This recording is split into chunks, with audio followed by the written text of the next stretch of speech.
name is David Yip. I am a dual major graduate student at the Rochester Institute of Technology, or RIT.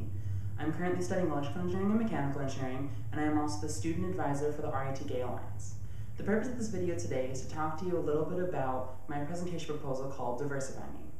Now, Diversify Me is an educational presentation that's geared to talk to student leaders and organization leaders about identifying subcultures or subgroups within their organizations and helping to identify if those subcultures have any possible special needs or how to cater to those subcultures to help educate the majority of the organization.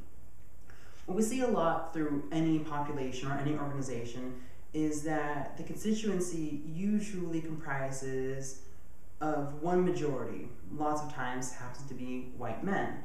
And sometimes that the needs and desires of that majority can accidentally be taken into account over the desires of certain minorities, or certain topics are more focused for that majority and doesn't always have anything to do with those minority groups. So what this presentation does is it helps those organization leaders to identify and list out the different subcultures within their organization. For LGBT organizations, lesbians versus gay men, and getting as specific as deaf black gay men versus white deaf gay men, so on and so forth, and listing out if any of those subcultures have any special needs.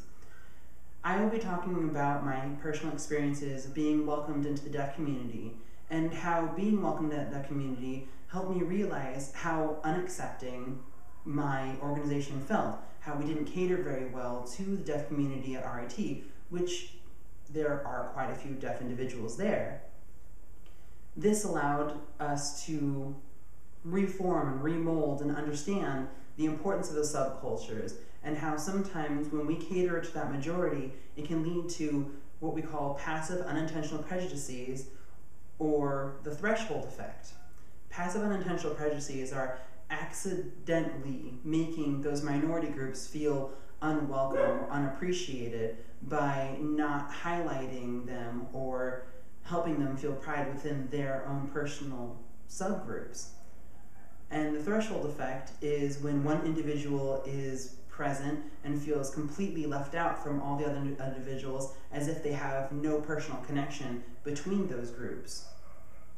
So the purpose of this and the importance of this presentation is education. The only way to battle unintentional prejudices and the threshold effect is to be able to identify that they occur.